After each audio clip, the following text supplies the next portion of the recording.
Megastar Shakib খানের তুফান সিনেমাটা Bangladesh film ইন্ডাস্ট্রিতে একটা বিরাট বড় নজির করে থাকবে। সব দিক থেকে ছবিটা এত সাকসেসফুল বলবার কথা নয়, যতটা বলবো ততটাই কম বলা হবে তুফানের ক্ষেত্রে। দুষ্টু কোকিল এবং লাগে উড়াধুরা এই দুটো গান এত পরিমাণ জনপ্রিয়তা লাভ করতে পেরেছিল, তোমরা নিশ্চয়ই সেটা দেখেছো যে যখন বিপিএলে ঢাকা ক্যাপিটালস খেলছিল, একটা একটা করে যখন 6 মারছিল তখন লাগে উড়াধুরা চলছিল, কখনো দুষ্টু কোকিল চলছিল। সেটা তো বাংলাদেশে খেলাটা হচ্ছিল, ঢাকা ক্যাপিটালস মেগাস্টারের টিম খেলছে, সেখানে গানটা হয়, মানা যায়। কিন্তু যখন আমরা এটা দেখি যে বাংলাদেশ বাদে বিশ্বের অন্য একটি দেশে সেখানেও ক্রিকেট ম্যাচ চলাকালীন লাগে উড়াধুরা চলে, তাহলে তো বুঝতেই হবে ভাই এই গানটার ক্রেজটা ঠিক কতটা। হ্যালো আমার সাকিবিয়ান ভাইরা বোনেরা, চলে এলাম আরও একটা নতুন ভিডিও নিয়ে। আশা করছি তোমরা সবাই খুব ভালো আছো।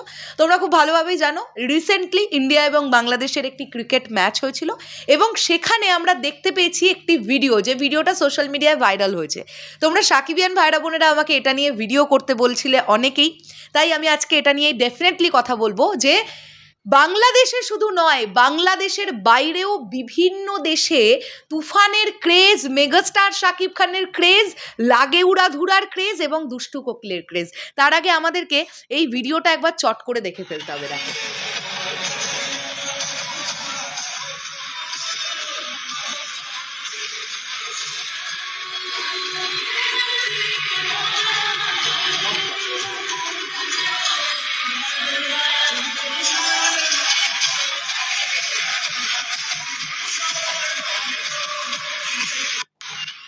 সো আমরা এখান থেকে বুঝতেই পারলাম যে লাগে উড়াধুরা আছে এবং সেই লাগে উড়াধুরার তালে তালে হাততালি দিচ্ছে বা কেউ মাথা নাড়াচ্ছে।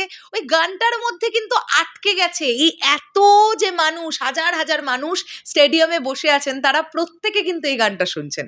আমার মনে হয় লাগে উড়াধুরা এমন একটা গান, এমন কোনো ব্যক্তি নেই যারা বাংলা সিনেমা দেখতে ভালোবাসেন কিন্তু লাগে উড়াধুরা শোনেননি।